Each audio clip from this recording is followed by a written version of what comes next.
আসসালামু আলাইকুম। আমন্ত্রণ বাংলা ভিশন সংবাদে আপনাদের সাথে আছি বিপাশা মজুমদার। শুরুতে বিআরবি কেবলস সংবাদ শিরোনাম। করোনা শনাক্তে গণস্বাস্থ্যের কিট কার্যকর নয়, জানিয়েছে বিএসএমএমইউ। অ্যান্টিবডি পরীক্ষার ৭০% সফলতা পাওয়া সম্ভব, আনুষ্ঠানিকভাবে জানানো হয়নি, দাবি ডাক্তার বিজন কুমারের। দেশে করোনা উপসর্গ নিয়ে কুমিল্লা, চাঁদপুর, খুলনা, গাজীপুর, লালমনিরহাট, গোপালগঞ্জ, ময়মনসিংহ, রাঙামাটিতে মারা গেছেন 15 জন। বিশ্বে প্রাণহানি 4,46,000 পেরিয়েছে। স্বাস্থ্য মন্ত্রণালয় থেকে নকশা না পাওয়ায় রেড জোন এলাকা লকডাউন হয়নি, দাবি মেয়রের। স্থানীয় সরকার মন্ত্রী বললেন, পূর্ব রাজাবাজারের অভিজ্ঞতা কাজে লাগানো হবে। ইউনাইটেড হাসপাতালে অগ্নিকাণ্ডের ঘটনায় কঠোর শাস্তির দাবি নিহতের স্বজনদের। পুলিশ বলছে, আদালতের নির্দেশনা পেলে আইনগত ব্যবস্থা। দেখছিলেন বিআরবি কেবলস সংবাদ শিরোনাম, এবার বিস্তারিত। করোনা শনাক্তে গণস্বাস্থ্যের কিট কার্যকর নয়, জানিয়েছে বঙ্গবন্ধু শেখ মুজিব মেডিকেল বিশ্ববিদ্যালয় কর্তৃপক্ষ। তবে এই কিটে অ্যান্টিবডির ৭০% সফলতা পাওয়া সম্ভব। বিএসএমএমইউ এর উপাচার্য অধ্যাপক কনককান্তি বড়ুয়া বলেন, গণস্বাস্থ্যের কিট করোনা শনাক্তে কার্যকর নয়। অধ্যাপক শাহিনা তাবাসসুমের নেতৃত্বে পারফরমেন্স কমিটি গণস্বাস্থ্যের কিটের কার্যকারিতা পরীক্ষা করেন। গণস্বাস্থ্য কেন্দ্র উদ্ভাবিত করোনা ভাইরাস শনাক্তকরণ কিট নিয়ে দীর্ঘদিন ধরে আলোচনা চলছিল। 30 এপ্রিল গণস্বাস্থ্য কেন্দ্রকে বিএসএমএমইউতে কিটের কার্যকারিতা পরীক্ষার অনুমতি দেয় ঔষধ প্রশাসন অধিদপ্তর। তারা কিটের কার্যকারিতা পরীক্ষার জন্য বিএসএমএমইউকে চিঠি দেয়। গত 2 মে বিএসএমএমইউ কিটের কার্যকারিতা পরীক্ষা করতে 6 সদস্যের কমিটি গঠন করে। পরে বিএসএমএমইউতে কিট জমা দেয় গণস্বাস্থ্য। এদিকে গণস্বাস্থ্যের চিকিৎসক বিজন কুমার শীল জানান, এ বিষয়ে তাদেরকে আনুষ্ঠানিকভাবে কিছু জানানো হয়নি। এই কিটটি উপসর্গ নিয়ে আসা রোগীদের রোগ শনাক্তকরণে কার্যকরী নয়। উপসর্গের প্রথম 2 সপ্তাহে এই কিট ব্যবহার করে শুধুমাত্র 11 থেকে 40% রোগীর রোগ শনাক্তকরণ সম্ভব। তবে যে সমস্ত স্থানে প্রচলিত আরটিপিসিআর পদ্ধতি চালু নেই, অথবা যাদের কোভিড উপসর্গ থাকা সত্ত্বেও আরটিপিসিআর নেগেটিভ এসেছে, তাদের ক্ষেত্রে এই কিট কিছুটা সহায়ক হিসাবে ব্যবহৃত হতে পারে। করোনার উপসর্গ নিয়ে কুমিল্লায় 6 জন সহ চাঁদপুর, খুলনা, গাজীপুর, লালমনিরহাট, গোপালগঞ্জ, ময়মনসিংহ ও রাঙামাটিতে মারা গেছেন 15 জন। এছাড়া দেশের বিভিন্ন জায়গায় উদ্বেগজনক হারে বাড়ছে করোনা আক্রান্ত রোগীর সংখ্যা।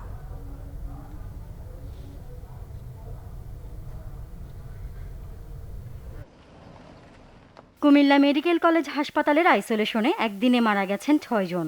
তাদের সবাই জ্বর, সর্দি, কাশি ও শ্বাসকষ্টে ভুগছিলেন।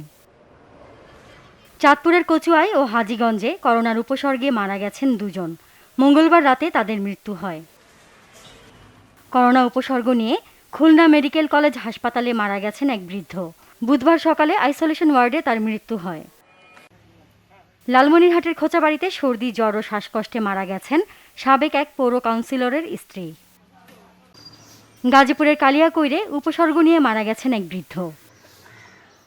রাঙামাটিতে নতুন 21 জনের করোনা শনাক্ত হয়েছে। 24 ঘন্টায় উপসর্গ নিয়ে রাঙামাটি পৌরসভা ও বাগাইছড়িতে মারা গেছেন 2 নারী। ময়মনসিংহে জ্বর ও শ্বাসকষ্ট নিয়ে মাহবুবুল আলম নামে একজনের মৃত্যু হয়েছে।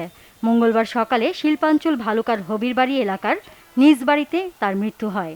এছাড়া পুলিশ, চিকিৎসক, নার্স সহ আরও 145 জনের করোনা পজিটিভ পাওয়া গেছে। গোপালগঞ্জে উপসর্গ নিয়ে মারা গেছেন একজন, আর আক্রান্তের সংখ্যা 400 ছাড়িয়েছে। 24 ঘন্টায় নতুন শনাক্ত 23 জন। নোয়াখালীতে করোনায় 24 ঘন্টায় মারা গেছেন 2 জন, নতুন শনাক্ত হয়েছে 37 জন। বগুড়ায় নতুন 186 জন করোনায় আক্রান্ত। 24 ঘন্টায় রংপুর বিভাগে শনাক্ত 45 জন। এদিকে গত 24 ঘন্টায় সিলেটে একই পরিবারের 11 জন সহ নতুন আক্রান্ত 43 জন। টাঙ্গাইলের মির্জাপুরে করোনায় মারা গেছেন একজন, নতুন আক্রান্ত 30 জন। Nazneen Akter, Bangla vision news desk. Corona মহামারীতে বিশ্বে প্রাণহানি 4,46,000 পেরিয়েছে, আক্রান্ত 82,74,000-এর উপরে। আর সুস্থ হয়ে বাড়ি ফিরেছেন 43,33,000-এর বেশি মানুষ। এদিকে চীনের বেইজিংয়ে করোনা সংক্রমণের জেরে স্কুল কলেজ বন্ধ করে বিমান ও রেল যোগাযোগ সীমিত করা হয়েছে। করোনায় প্রাত্যহিক মৃত্যুর তালিকায় মঙ্গলবার যুক্তরাষ্ট্র, ব্রাজিলকে পেছনে ফেলে ভারত। কমপক্ষে 2006 জন মারা যাওয়ায় ভারতে মোট মৃত্যুর সংখ্যা দাঁড়ায় 11,921 জনে। আক্রান্ত 3,54,000-এর বেশি মানুষ। 24 ঘন্টায় 1338 জন মারা যাওয়ায় ব্রাজিলে মোট মৃত্যু 45,500-এর কাছাকাছি। একদিনে সর্বোচ্চ 37,278 জনের করোনা শনাক্ত হয়েছে সেখানে। আরও 849 জন মারা যাওয়ায় যুক্তরাষ্ট্রে করোনায় মৃত্যু 1,19,132 জনে দাঁড়ায়। মোট আক্রান্ত 22,08,000-এর কাছাকাছি। চীনের বেইজিংয়ে নতুন 37 জনের করোনা শনাক্তের জেরে বুধবার দুপুর পর্যন্ত বাতিল হয় 1200-এর বেশি ফ্লাইট। 9 জুলাই পর্যন্ত রেলের পূর্ব নির্ধারিত কর্মসূচি সীমিত করা হয়েছে। বন্ধ ঘোষণা করা হয়েছে প্রাথমিক ও মাধ্যমিক স্কুল এবং কলেজ। বাতিল করা হয়েছে খেলাধুলা। লকডাউন করা হয়েছে ঝুঁকিপূর্ণ 27টি এলাকা। এছাড়া নতুন করে মেক্সিকোতে 730, যুক্তরাজ্যে 233, রাশিয়ায় 193, ইরানে 115 ও পাকিস্তানে 136 জন মারা গেছেন। টানা 17তম দিনের মতো করোনায় প্রাণহানি হয়নি স্পেনে। এদিকে নিউজিল্যান্ডের সীমান্তবর্তী এলাকাগুলোতে কোয়ারেন্টিন পালনে বাধ্য করতে সেনা মোতায়েন করা হয়েছে। মৃত্যু শনাক্তের তালিকায় শূন্যে নামা নিউজিল্যান্ডে সোমবার যুক্তরাজ্য ফেরত 2 নারীর দেহে করোনা শনাক্ত হয়। পূর্ব রাজাবাজারের অভিজ্ঞতা অন্যান্য লকডাউন এলাকাগুলোতে কাজে লাগানো হবে বলে জানিয়েছে স্থানীয় সরকার মন্ত্রী তাজুল ইসলাম। ঢাকা উত্তর সিটির মেয়র আতিকুল ইসলাম বলেন, স্বাস্থ্য মন্ত্রণালয় থেকে নকশা না পাওয়ায় রেড জোন এলাকায় লকডাউন শুরু করা যায়নি। পূর্ব রাজাবাজারের লকডাউন পরিস্থিতি পরিদর্শন শেষে তারা এসব কথা বলেন। করোনা ভাইরাস প্রতিরোধে রাজধানীর পূর্ব রাজাবাজারে পরীক্ষামূলকভাবে শুরু হওয়া লকডাউন বুধবার দুপুরে পরিদর্শনে আসেন স্থানীয় সরকার মন্ত্রী তাজুল ইসলাম ও ঢাকা উত্তর সিটির মেয়র আতিকুল ইসলাম। পরিদর্শন শেষে তাজুল ইসলাম বলেন, লকডাউন এলাকার বাসিন্দাদের সব ধরনের চাহিদা মেটানো হবে। যারা সরকারি চাকরি করে তাদের সরকারি চাকরিতে না গেলে তার চাকরি ক্ষতি হবে না। বেসরকারি চাকরি করেন সেখানে ওদের কাছে আমরা পত্র প্রেরণ করে আমরা জানিয়ে দেব যে তারা এখানে বাধ্য হয়ে এই এলাকায় থাকতে হচ্ছে, অতএব তাকে আপনার এখানে যেতে পারবে না। এটার জন্য তারা সহযোগিতা যেন করে। আতিকুল ইসলাম বলেন, উত্তর সিটির 17টি এলাকা রেড জোন করা হলেও কোনো নির্দেশনা এখনো পাননি তারা। তবে নির্দেশনা পেলে তাদের বাস্তবায়নে 72 ঘন্টা সময় লাগবে। আমি বলেছি স্বাস্থ্য দপ্তরকে যে আপনারা যাদের থেকে আপনারা কালেকশন করছেন, আমাদের স্যাম্পল কালেকশন, যারা পজিটিভ হচ্ছে তাদের তো নিশ্চয়ই আপনাদের কাছে লিস্টটা আছে। কিন্তু যেহেতু আমরা বলেছি আরও কনফাইন করে দেওয়ার জন্য কোন বাড়ি, কোন লেন, কোন মহল্লা, কোন ওয়ার্ডের মধ্যে, এটিতে তারা কিন্তু সময় নিয়ে নিচ্ছে। কারণ আমি কিন্তু চাইলে কিন্তু পুরো উত্তরা কিন্তু লকডাউন কিন্তু ইজ ভেরি ভেরি বাস্তব সম্মুখে চিন্তা করতে হবে আমাদের, যে আমাদের জীবন জীবিকা নিয়ে চলতে হবে। এদিকে রেড জোন এলাকার বাসিন্দারা অনেকে আগে ভাগে নিত্য প্রয়োজনীয় জিনিসপত্র কিনতে শুরু করেছেন। তরকারির ভিতরে আছে মিষ্টি কুমড়া, চাল কুমড়া, লাউ, কলা। এগুলা আমার ওয়াইফ আবার প্রসেসিং করে সে 1 মাসের জন্য ফ্রিজে রেখে দেবে। আমাদের দোকানপাট বন্ধ থাকলে আমরা চলতে পারবো না, ছেলেমেয়ে নিয়ে কষ্ট করতে হবে। লকডাউনের সময় নিম্ন আয়ের মানুষের প্রতি সহায়তার হাত বাড়াতে সরকারের প্রতি অনুরোধ জানান তারা। জিয়া খান, বাংলা ভিশন, ঢাকা। করোনা সংক্রমণের উচ্চ ঝুঁকিপূর্ণ চট্টগ্রামের কাট্টলী ওয়ার্ড লকডাউন করেছে প্রশাসন। এছাড়া লকডাউন চলছে দেশের বিভিন্ন জায়গায়। চট্টগ্রাম মহানগরীর কাট্টলী ওয়ার্ডে পরীক্ষামূলকভাবে মঙ্গলবার রাত 12টা থেকে লকডাউন কার্যকর করেছে প্রশাসন। বাকি 9টি ওয়ার্ডে পর্যায়ক্রমে লকডাউন করা হবে। স্বাস্থ্য অধিদপ্তর ও চট্টগ্রামের স্বাস্থ্য বিভাগ যৌথভাবে মহানগরীর 11টি এলাকাকে রেড জোন হিসেবে চিহ্নিত করে। লকডাউন চলাকালীন রেড জোন ঘোষিত এলাকায় প্রবেশ ও বাইরে যাওয়া নিষিদ্ধ রয়েছে। ওই এলাকার 20টি প্রবেশপথ বন্ধ করে দেওয়া হয়েছে। প্রাথমিকভাবে 21 দিনের জন্য এই লকডাউন কার্যকর থাকবে। এদিকে টাঙ্গাইলের মির্জাপুর পৌর শহরের 3 নং ওয়ার্ডে চলছে লকডাউন। সংক্রমণ অস্বাভাবিক হারে বেড়ে যাওয়ায় এই সিদ্ধান্ত নিয়েছে প্রশাসন। মৌলভীবাজারের কুলাউড়া ও শ্রীমঙ্গল উপজেলার 4টি এলাকা লকডাউন করা হয়েছে। করোনা সংক্রমণের হার বিবেচনায় কিছু এলাকাকে রেড জোন চিহ্নিত করে 14 দিনের জন্য লকডাউন করা হয়েছে। এছাড়া 8ম দিনের মতো লকডাউন চলছে নোয়াখালী সদর ও বেগমগঞ্জ উপজেলায়। করোনাকালে সবচেয়ে ভরসার নাম ডাক্তার, নার্স ও স্বাস্থ্যকর্মী। এই স্বাস্থ্যকর্মীরাই আক্রান্ত হচ্ছেন একের পর এক। এখন পর্যন্ত 3000-এর ওপর স্বাস্থ্যকর্মী করোনা পজিটিভ, মারা গেছেন অনেকে। কারণ হিসেবে বিশেষজ্ঞরা বলছেন ত্রুটিপূর্ণ সুরক্ষা সামগ্রী ও প্রশিক্ষণের অভাব রয়েছে। হাসপাতালগুলোতে সংক্রমণ প্রতিরোধ ব্যবস্থাও ত্রুটিপূর্ণ। সংক্রমণ থেকে দূরে রাখতে চিকিৎসকদের নিজেদের সতর্ক হবার পাশাপাশি নিরাপত্তা গাইডলাইন অনুসরণের সুপারিশ বিশেষজ্ঞদের। প্রতিদিনই বাড়ছে করোনায় আক্রান্ত ও মৃত্যুর সংখ্যা। এই সারিতে যোগ হয়েছে সম্মুখযোদ্ধা স্বাস্থ্যকর্মীরাও। বাংলাদেশ ডক্টরস ফাউন্ডেশনের হিসাবে প্রায় 1200 চিকিৎসক সহ 3000-এর বেশি স্বাস্থ্যকর্মী করোনা পজিটিভ। এদের মধ্যে বেশ কয়েকজন সিনিয়র চিকিৎসক সহ অনেকে মৃত্যুবরণও করেছেন। তারপরও ঝুঁকি নিয়ে এখনও করোনা রোগীদের চিকিৎসা দিয়ে যাচ্ছেন স্বাস্থ্যকর্মীরা। বিশ্বের অনেক দেশের চেয়ে বাংলাদেশে স্বাস্থ্যকর্মী আক্রান্তের হার বেশি।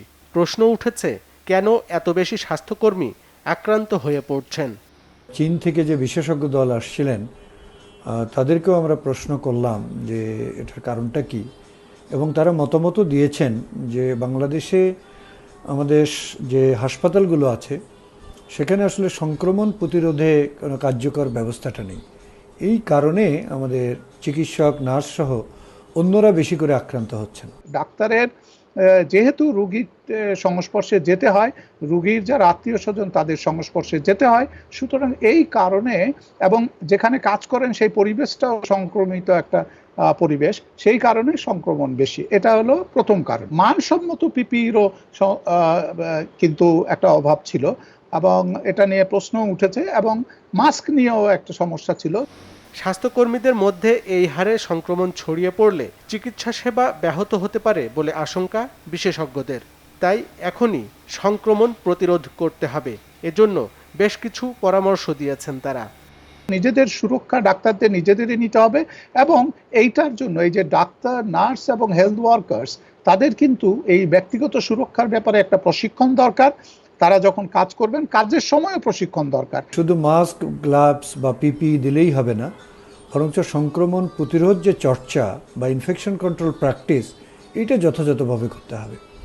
আমাদের হাসপাতালগুলোতে ইনফেকশন কন্ট্রোল টিম বানাতে হবে, যে টিম ওখানে গাইডলাইন তৈরি করবে প্রত্যেকটা হাসপাতালের জন্য, এবং হাসপাতালের যারা ডাক্তার, নার্স, ক্লিনার সকলকে ট্রেনিং দেবেন। বিশেষজ্ঞরা বলছেন, স্বাস্থ্যকর্মীদের আক্রান্তের গতি না কমলে এবং হাসপাতালগুলোকে পরিপূর্ণভাবে জীবাণুমুক্ত করতে না পারলে মানুষ হাসপাতালে আসতে ভয় পাবে। এতে করোনা পরিস্থিতির আরও অবনতি হতে পারে। আরিফুল হক, বাংলা ভিশন, ঢাকা।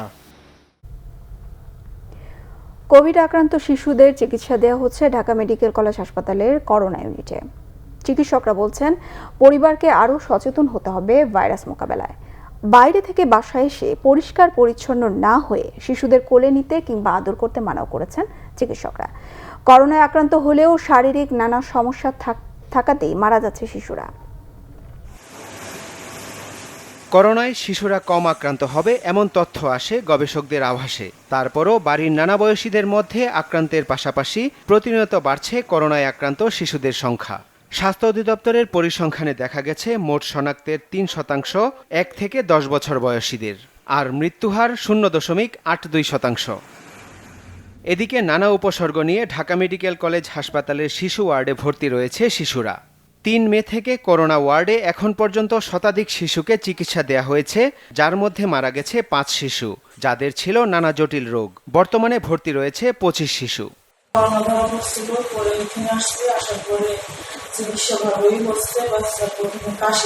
অনেক শিশুরা কিন্তু ইনফেক্টেড হয়ে অ্যাফেক্টেড হয়ে আসছে।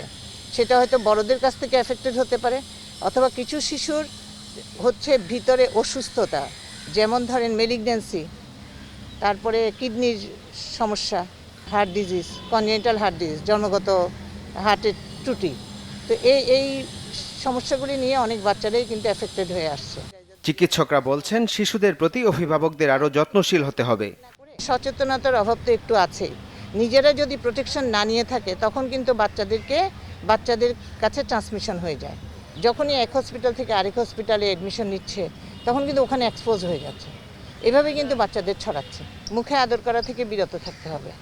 আর অনেক বাবা মা আছে, কর্মজীবী বাবা মা, যখনই আসে বাচ্চাটা দৌড়ায় কোলে উঠতে চায়। এই কোলে ওঠার আগেই বাবা মাকে কিন্তু সুরক্ষিত হয়ে থাকতে হবে। শিশুদের চিকিৎসা সেবার কোনো ঘাটতি নেই বলেও দাবি করছেন কর্তব্যরত চিকিৎসকরা। রিয়াদ তালুকদার, বাংলা ভিশন, ঢাকা। ইউনাইটেড হাসপাতালে অগ্নিকাণ্ডের ঘটনায় নিহতের স্বজনরা কঠোর ব্যবস্থা নেওয়ার দাবি জানিয়েছেন। তারা বলেন, দৃষ্টান্তমূলক ব্যবস্থা নিলে ভবিষ্যতে আর রোগীর জীবন নিয়ে খামখেয়ালি করার সাহস পাবে না কোনো হাসপাতাল। তারা প্রকাশ্যে ক্ষমা চাওয়ারও পরামর্শ দেন। পুলিশের গুলশান বিভাগের ডিসি জানিয়েছেন, তদন্ত শেষে আদালতের নির্দেশনা এবং পুলিশের ঊর্ধ্বতন কর্তৃপক্ষের অনুমতি পেলে আইনগত ব্যবস্থা নেওয়া হবে। ইউনাইটেড হাসপাতালের করোনা আইসোলেশন ইউনিটে গত ২৭ মে রাতে অগ্নিকাণ্ডে ৫ জন নিহত হন। অগ্নিকাণ্ডের ঘটনায় ৩টি তদন্ত কমিটি গঠিত হয়। ফায়ার সার্ভিসের তদন্ত রিপোর্টে বলা হয়, ফায়ার সনদ ছাড়া বসানো ওই করোনা ইউনিটে অগ্নি নির্বাপনের সরঞ্জাম ছিল না। ত্রুটিপূর্ণ জেনেও শীতাতপ নিয়ন্ত্রিত পুরনো মেশিন বসানো হয়েছে করোনা ইউনিটে। অগ্নি নির্বাপনের জন্য রাখা ফায়ার এক্সটিংগুইশারগুলো ছিল মেয়াদ উত্তীর্ণ। অনুমতি না নিয়ে ইউনাইটেড হাসপাতালের বাইরে করোনা ইউনিট নির্মাণ করেছিল বলে রাজুকের তদন্ত রিপোর্টে উঠে আসে। আমার বাবা কোভিড নেগেটিভ 2 বার টেস্ট হওয়ার পরও তারা সেখানে রেখেছে এবং সেখান থেকে সরায় নেই। দেশের কাছে তাদের ক্ষমা চাওয়া উচিত হাসপাতাল কর্তৃপক্ষের, এবং অন্তত একজনকে দৃষ্টান্তমূলক শাস্তি, আইন অনুযায়ী শাস্তি দিতে হবে। জরিমানা এগুলো দিয়ে হবে না, শাস্তি দিতে হবে। আর পুলিশের তদন্ত রিপোর্টে বলা হয়, রাজুকের অনুমতি ছাড়া দাহ্য পদার্থ তাঁবু দিয়ে করোনা ইউনিট নির্মাণ করা হয়। কোনো ফায়ার এক্সটিংগুইশার ছিল না, কিন্তু তা থাকার কথা ন্যূনতম 2টি। করোনা ইউনিটে বহির্গমনের দরজা দিয়ে রোগীদের বাঁচানোর চেষ্টা করেনি চিকিৎসক, নার্স ও কর্মকর্তারা। তাদের দায়িত্বে অবহেলা ছিল। এ ব্যাপারে গুলশান বিভাগের উপপুলিশ কমিশনার সুদীপ চক্রবর্তী বলেন, ইউনাইটেড হাসপাতালের বিরুদ্ধে চরম অব্যবস্থাপনার অভিযোগ রয়েছে। তদন্ত কমিটির প্রতিবেদনে যে দায়িত্বহীনতা বা গাফিলতির যে বিষয়গুলো এখানে নির্ধারিত হয়েছে, যেটা বর্তমানে মহামান্য হাইকোর্টের নিকট উপস্থাপিত, সেই বিষয়গুলোর একটা প্রতিফলন অবশ্যই তদন্ত কার্যে অবশ্যই আসবে। তদন্ত কার্যক্রমে এই ইউনাইটেড হাসপাতাল কর্তৃপক্ষ তাদের যে ধরনের এখানে দায়িত্বহীনতা বা গাফিলতি, এই বিষয়গুলো উঠে আসবে। তদন্ত কার্যক্রম শেষে এখানে বিচারিক আদালত তাদের সিদ্ধান্ত অনুযায়ী এখানে পরবর্তী প্রশাসনিক বা আইনানুগ ব্যবস্থা গ্রহণ করা হবে। ইউনাইটেড হাসপাতালের অগ্নিকাণ্ডের ঘটনায় উচ্চ আদালতে একটি রিট করায় তার শুনানি আগামী 22 জুন নির্ধারণ করেছে আদালত। দীপন দাওয়ান, বাংলা ভিশন, ঢাকা। আওয়ামী লীগের সাধারণ সম্পাদক ওবায়দুল কাদের বলেছেন, সংকটের শুরু থেকে ভুল ধরিয়ে দেওয়ার নামে বিএনপি সরকারের অন্ধ সমালোচনা করেই যাচ্ছে। চর্বিত চর্বণ করছে নেতিবাচক বক্তব্যের। সরকারি বাসভবনে নিয়মিত ব্রিফিংয়ে তিনি এসব কথা বলেন। ওবায়দুল কাদের বলেন, বিএনপির মিথ্যাচার ফ্রন্ট লাইনে কর্মরত যোদ্ধাদের মনোবল নষ্ট করার অপপ্রয়াস। ধুলো জমা মোর্চে ধরা চশমা সরিয়ে সংকটে মানুষের পাশে দাঁড়ানোর আহ্বান তার। জানান, সরকার জোন ভিত্তিক লকডাউন কার্যকরের পাশাপাশি চিকিৎসা সরঞ্জাম বৃদ্ধি, টেস্টিং সেন্টারের সংখ্যা বাড়ানো সহ সব ধরনের সম্ভাবনাকে কাজে লাগানোর চেষ্টা করছে। নমুনা পরীক্ষা নিয়ে একটি অসাধু চক্র সক্রিয়। এই অপপ্রয়াস শুরুতেই কঠোর হাতে নিয়ন্ত্রণ করতে আইনশৃঙ্খলা বাহিনীর প্রতি আহ্বান জানান ওবায়দুল কাদের। হুঁশিয়ার করে দেন, স্বাস্থ্য খাতে অনিয়মের বিরুদ্ধে শূন্য সহিষ্ণুতা অটুট থাকবে। স্বাস্থ্যবিধি না মানা করোনার কাছে আত্মসমর্পণের সামিল, তাই সংক্রমণ রোধে সবার সহযোগিতাও চান আওয়ামী লীগের সাধারণ সম্পাদক।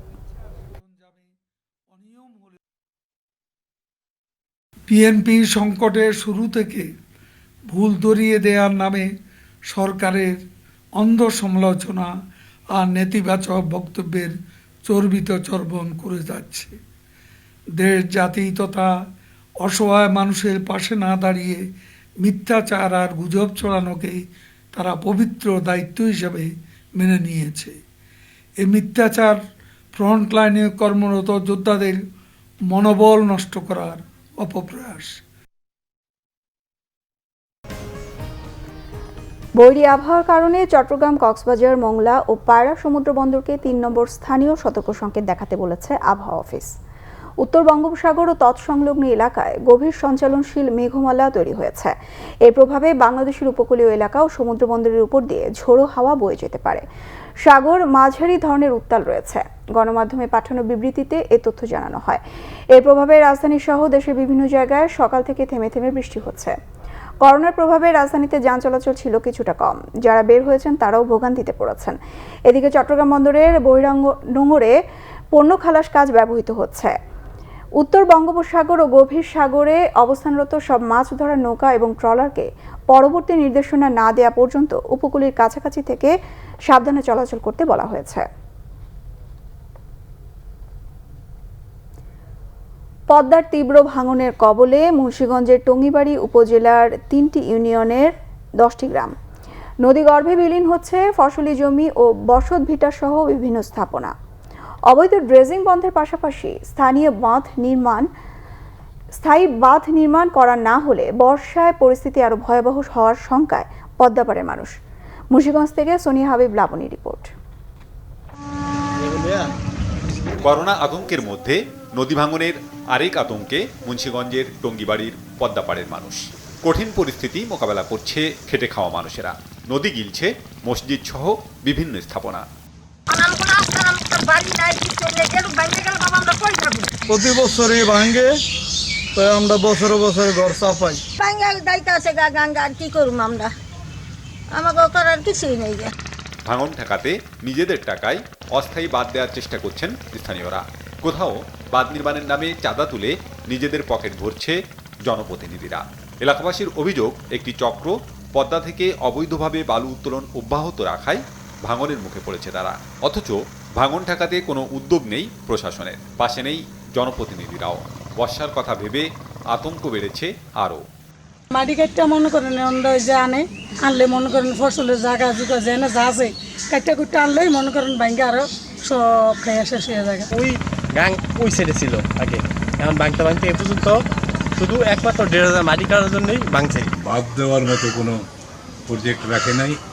তারপরেও আমি আমার ব্যক্তিগত টাকা দিয়ে প্রায় 1000 গাছ কিনে এগুলোর কাজ আজকে থেকে আরম্ভ করেছি, যাতে জিওব্যাগগুলো ফেললে আপনার নদীর মাঝখানে চলে না যায়। লোহজং উপজেলার ছনবাড়ি থেকে টঙ্গিবাড়ি উপজেলার দিঘিরপাড় পর্যন্ত বাঁধ নির্মাণের জন্য 470 কোটি টাকা বরাদ্দ হয়েছে। মন্ত্রী পরিষদে পাশ হয়ে আছে একনেকে অনুমোদনের অপেক্ষায়। আমরা যখন কোনো অ্যাকশন নিতে যাই, দেখা যায় যে গিয়ে আমরা স্পটে গিয়ে আমরা সেই যে অভিযুক্ত, যার বিরুদ্ধে অভিযোগ করা হয় তাকে আর পাওয়া যায় না। দেখা যায় হয়তো একজন লেবার, সেও দৌড়ে পালায়। জনপ্রতিনিধি তো সে তো চেষ্টা করবে এটা প্রতিরোধ করার, এটা বালুর যে চুরি হওয়া বা এই যে মাটি কাটা, এগুলোর বিরুদ্ধে সে তো একটা অগ্রণী ভূমিকা পালন করবে। এবং সে যে জড়িত থাকে আমরা তো অবশ্যই তার বিরুদ্ধে ব্যবস্থা নেব। নদী ভাঙে নিঃসহায় মানুষ, বাঁধ নির্মাণে সরকারের দিকে তাকিয়ে থাকে হতভাগ্যরা। Banglavision news desk. এবার আমিন জুয়েলার্স আন্তর্জাতিক সংবাদ।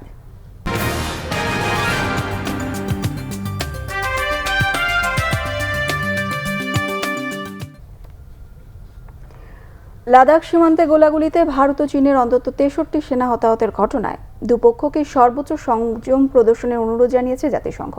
থমথমে পরিস্থিতিতে সীমান্তে বাড়তি সেনা ও সাজোয়া যান পাঠিয়েছে ভারত। ভারত ও চীনকে পরিস্থিতি শান্ত করতে উদ্যোগী ভূমিকা পালনের আহ্বান জানিয়েছেন জাতিসংঘ মহাসচিব আন্তোনিও গুতেরেসের সহকারী মুখপাত্র ইরি কানেকো। তিনি জানান, এই ঘটনায় গভীরভাবে উদ্বিগ্ন জাতিসংঘ মহাসচিব। পরিস্থিতি শান্ত করতে দুই পক্ষের মধ্যে আলোচনা শুরুর খবর জাতিসংঘ ইতিবাচক হিসেবে দেখছে বলেও জানান তিনি।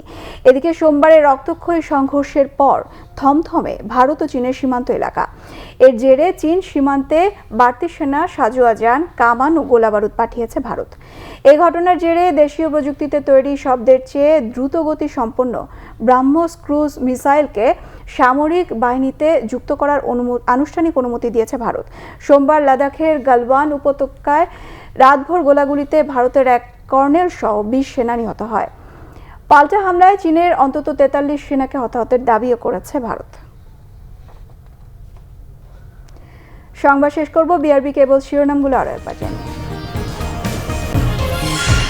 করোনা শনাক্তে গণস্বাস্থ্যের কিট কার্যকর নয় জানিয়েছে বিএসএমএমইউ। অ্যান্টিবডি পরীক্ষায় 70% সফলতা পাওয়া সম্ভব, আনুষ্ঠানিকভাবে জানানো হয়নি দাবি ডাক্তার বিজন কুমারের। দেশে করোনা উপসর্গ নিয়ে কুমিল্লা, চাঁদপুর, খুলনা, গাজীপুর, লালমনিরহাট, গোপালগঞ্জ, ময়মনসিংহ ও রাঙামাটিতে মারা গেছেন 15 জন। বিশ্বে প্রাণহানি 4,46,000 পেরিয়েছে। স্বাস্থ্য মন্ত্রণালয় থেকে নকশা না পাওয়ায় রেড জোন এলাকা লকডাউন করা হয়নি, দাবি মেয়রের। স্থানীয় সরকার মন্ত্রী বললেন, পূর্ব রাজাবাজারের অভিজ্ঞতা কাজে লাগানো হবে। ইউনাইটেড হাসপাতালে অগ্নিকাণ্ডের ঘটনায় কঠোর শাস্তির দাবি নিহতের স্বজনদের। পুলিশ বলছে, আদালতের নির্দেশনা পেলে আইনগত ব্যবস্থা।